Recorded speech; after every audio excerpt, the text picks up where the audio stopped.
ಯೇಸು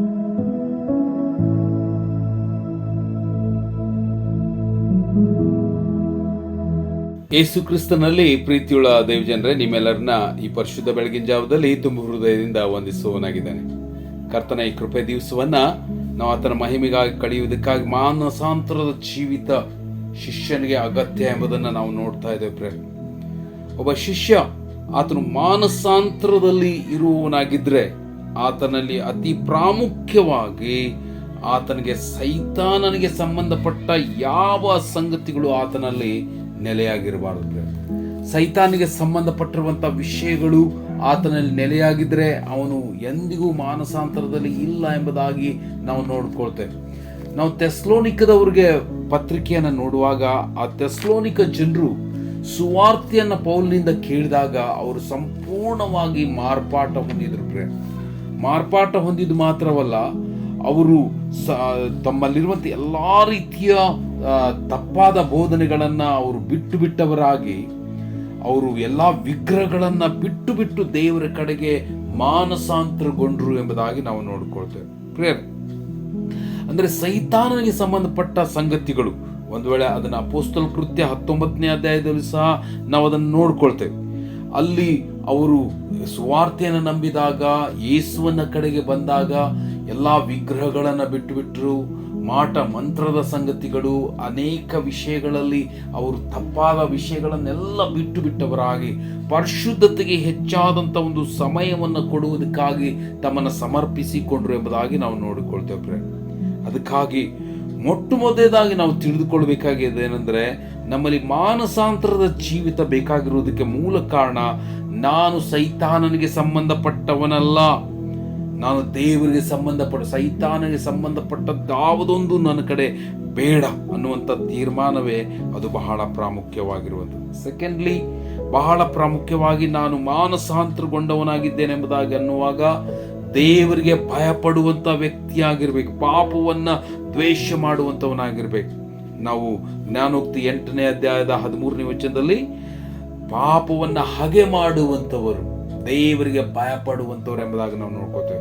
ಯಾರು ದೇವರಿಗೆ ಭಯಪಡುವವರೋ ಅವರು ಪಾಪವನ್ನ ಹಗೆ ಮಾಡುವಂಥವರಾಗಿರ್ತಾರೆ. ಅವನು ತನ್ನ ದೇವರಿಗೆ ಭಯಪಡುತ್ತಾ ತನ್ನ ಶರೀರ ಆತ್ಮ ಪ್ರಾಣಗಳಲ್ಲಿರುವಂಥ ಕಲ್ಮಶಗಳನ್ನೆಲ್ಲ ತೆಗೆದು ಹಾಕುತ್ತಾ ದೇವರ ಮುಂದೆ ತನ್ನನ್ನು ಯೋಗ್ಯವಾಗಿ ನೋಡಿಕೊಳ್ಳುವುದಕ್ಕೆ ಆತನು ಯಾವಾಗಲೂ ಮನಸ್ಸುಳ್ಳವನಾಗಿರ್ತಾನೆ ಎಂಬುದಾಗಿ ನಾವು 2 ಕೊರಿಂಥ 7ನೇ ಅಧ್ಯಾಯದ 1ನೇ ವಚನದಲ್ಲಿ ನಾವು ನೋಡ್ಕೋತೇವೆ. ಯಾವ ವ್ಯಕ್ತಿ ಆತನು ಪಾಪವನ್ನು ಒಂದು ವಿಷಪೂರಿತ ಹಾವಿನಂತೆ ನೋಡ್ಬೇಕು. ನನ್ನ ಒಂದು ವೇಳೆ ನಿನ್ನ ಮುಂದೆ ವಿಷಪೂರಿತ ಹಾವು ಬಂದ್ಬಿಟ್ರೆ ಅದು ಏನಾಗ್ತದೆ? ನಿನ್ನನ್ನು ಕಚ್ಚಿ ನಿನ್ನನ್ನು ನಷ್ಟಕ್ಕೆ ಗುರಿ ಮಾಡ್ತದೆ. ಅದೇ ರೀತಿಯಲ್ಲಿ ಪಾಪ ನಿನ್ನನ್ನು ಕಚ್ಚಿ ನಷ್ಟಕ್ಕೆ ಗುರಿ ಮಾಡುವಂಥದ್ದಾಗಿದೆ ಎಂಬುದನ್ನು ನಾವು ಪೂರ್ಣವಾಗಿ ಅರ್ಥ ಮಾಡಿಕೊಂಡವರಾಗಿರ್ಬೇಕು. ಎಷ್ಟೋ ದೇವರ ಮಕ್ಕಳು ಅದನ್ನು ಅರ್ಥ ಮಾಡಿಕೊಳ್ಳದೆ ಇರುವುದರಿಂದ ಪಾಪ ಅವರನ್ನ ಪ್ರತಿ ಗಳಿಗೆ ಅವರನ್ನ ಕಚ್ಚಿ ಕಚ್ಚಿ ಕಚ್ಚಿ ನಷ್ಟಕ್ಕೆ ಗುರಿ ಮಾಡುವುದನ್ನು ನಾವು ನೋಡ್ಕೋತೇವೆ. ಅದಕ್ಕಾಗಿ ನಾವು ಬಹಳ ಪ್ರಾಮುಖ್ಯವಾಗಿ ನಮ್ಮಲ್ಲಿ ಯಾವುದಾದ್ರೂ ಪಾಪಕ್ಕೆ ಅವಕಾಶವಿದೆಯೋ ನಾವು ಅದನ್ನು ಪರೀಕ್ಷೆ ಮಾಡಿಕೊಳ್ಳುವಂಥವರಾಗಿರ್ಬೇಕು. ದೇವರಿಗೆ ಭಯಪಟ್ಟು ಅವುಗಳನ್ನೆಲ್ಲ ತೊರೆದು ಬಿಡುವಂಥ ಮನಸ್ಸು ನಮ್ಮ ಕಡೆ ಇರಬೇಕು.